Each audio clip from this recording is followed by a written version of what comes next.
Good morning. This is adjustments lesson number 2, and I also want to talk to you today about income statement and balance sheet columns. Let's review a little bit about yesterday and the adjustments. We have two accounts, that we adjust, and that is, of course, our supplies and our prepaid insurance. The reason we adjust these two assets is because they are consumables. We use them up. As we use them up throughout time, the asset amount that we have used up needs to be expensed. Therefore, we take away from the asset by crediting it, and then we expense what we have used up. I think the easiest way to explain this in layman's terms is the textbook is always going to give you this number over here at the end. At the beginning of yesterday's video, I told you this is the beginning of the month asset amount. So you had $456 in supplies at the beginning of the month. The book is telling you you have $325 at the end of the month. You need to subtract the end of the month value from the beginning of the month value to get what has been used up, or in essence, expensed.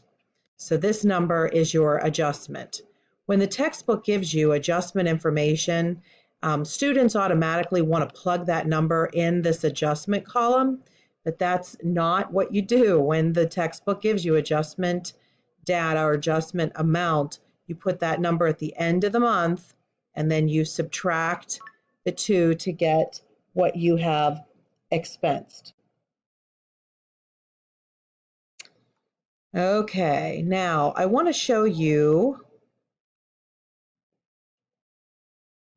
what we're going to be doing today is income statement and balance sheet columns. We have two classifications that are income statement accounts. All sales, revenue, which is sales of course, and all expenses are income statement accounts. Balance sheet accounts are assets, liabilities, and owner's equity. Just like the income state or the balance sheet equation, which is assets equal liabilities plus owner's equity, the balance sheet accounts are assets, liabilities, and owner's equity. So when we do our financial statement, financial worksheet, the income statement accounts, just like I told you in our notes just now, is sales and expenses.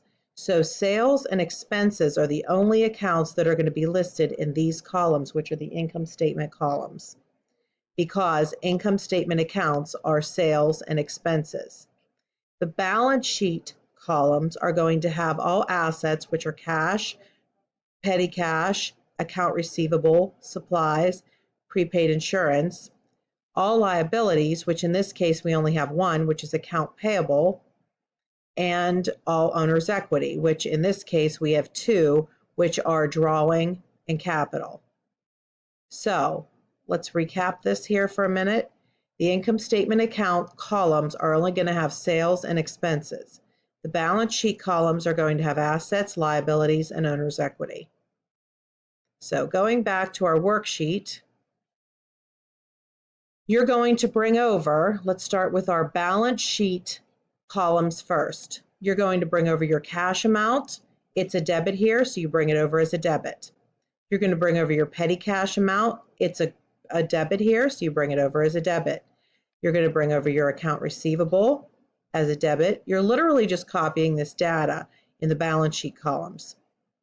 Supplies, they gave you the balance at the end of the month. So when they gave you that balance from the textbook, I recommend that you write those in. That's going to actually be a different total than you had at the beginning of the month, because those two are adjustable accounts. They are consumables. And then our account payable is a credit. You're going to bring it over as a credit. Our capital is a credit. You're going to bring it over as a credit. And your drawing is a debit. You're going to bring it over as a debit. You are done with your balance sheet accounts. Now, your income statement accounts, you're again going to be copying data from your trial balance. Your first income statement account is sales, And remember, income statement accounts are sales and expenses. So you're just going to bring your sales over as a credit.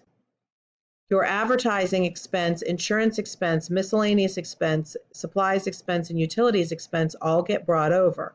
However, advertising expense is the same as it was at the beginning of the month, but we didn't have a balance for insurance expense at the beginning of the month.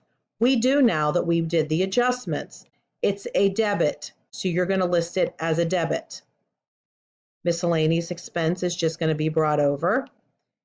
Miscellaneous or supplies expense did not have a balance at the beginning of the month, but it does now. So you're going to bring it over as a debit. Bring it over as a debit, and then utilities expense, bring it over. Now, we wanted the trial balances to equal. We wanted the adjustments to equal. They should equal always.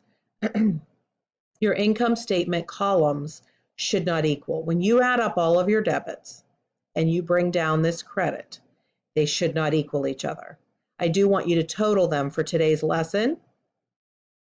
You should get $2,790 for your debit balance, and you should get $4,320 for your credit balance. You also do not want your balance sheet columns to equal. You should get $16,970 when you add up your debits here, and you should get $15,440 when you add up your credits for your balance sheet columns. Please don't copy the net income here and the other digits, as that will be tomorrow's lesson. For the remaining of the period today, what I would like you to do is complete this work together as you see here, and on your own, I would like you to bring over your income statement balances and your balance sheet balances. Now keep in mind, income statement balances are going to be from sales and down, all of your expenses. All of your expenses in essence will be lined up as debits after you put these two adjustments in as debits. Then you're going to bring over your balance sheet totals, which are assets, liability, and owner's equity. So at this time, I would like you to do on your own, carry your income statement and balance sheet totals over.